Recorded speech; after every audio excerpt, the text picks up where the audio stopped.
পেনের চেয়ে কম নয় বলেও জানান বাণিজ্য মন্ত্রী।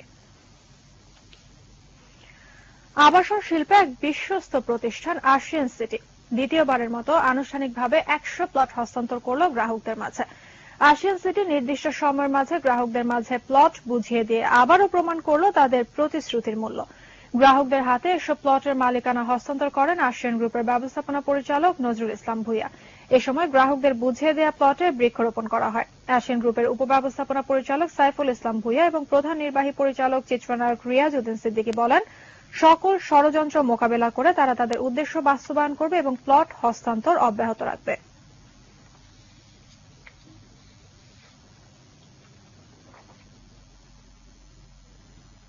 আমরা এবার 100 প্লট হস্তান্তর করলাম, সামনে আরো প্লট হস্তান্তর করব।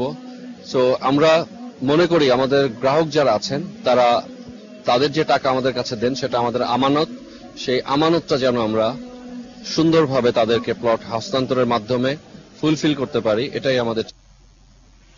বাংলাদেশ আয়ুর্বেদিক ঔষধ শিল্প সমিতির উদ্যোগে সকালে